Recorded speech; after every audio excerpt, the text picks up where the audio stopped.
हिमालय पर्वत श्रृंखला, जो धरती की सबसे ऊंची और विशाल पर्वत श्रृंखला है, प्राकृतिक सुंदरता और अनूठी संस्कृति का एक अद्वितीय स्थान है।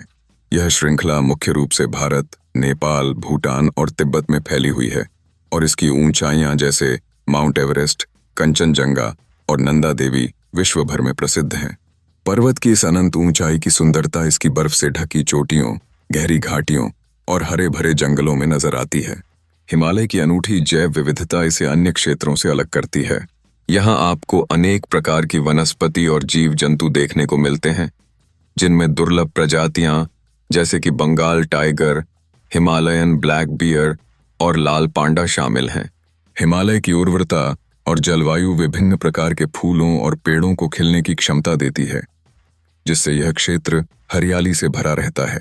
सांस्कृतिक दृष्टिकोण से भी हिमालय अत्यंत समृद्ध है। यहाँ के निवासी, जिनमें नेपाली, तिब्बती और भूटानी लोग शामिल हैं, अपनी अद्भुत रीति रिवाजों और परंपराओं के लिए जाने जाते हैं।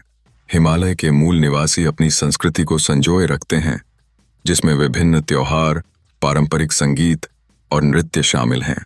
पर्वत आधारित जीवन शैली ने यहाँ के लोगों को एक अद्वितीय पहचान दी है। हिमालय केवल प्राकृतिक और सांस्कृतिक विविधता का ही स्थल नहीं है, बल्कि यह एक आध्यात्मिक केंद्र भी है। यहाँ अनेक तीर्थ स्थल और धार्मिक स्थल हैं, जैसे कि बद्रीनाथ, केदारनाथ और कैलाश पर्वत। ये स्थल न केवल धार्मिक आस्था के प्रतीक हैं, बल्कि यहाँ की शांति और प्राकृतिक सौंदर्य भी यात्रियों को आकर्षित करता है। इस प्रकार हिमालय पर्वत श्रृंखला न केवल एक भौगोलिक चमत्कार है, बल्कि यह संस्कृति, इतिहास और आध्यात्मिकता का संगम भी है। इसकी असीमित ऊंचाई और गहराई हमें अपने भीतर के विचारों और भावनाओं की ऊंचाइयों को छूने की प्रेरणा देती है। ऐसे अद्भुत स्थान का संरक्षण और सम्मान करना हमारी जिम्मेदारी है, ताकि आने वाली पीढ़ियां भी इसकी सुंदरता और विविधता का अनुभव कर सकें।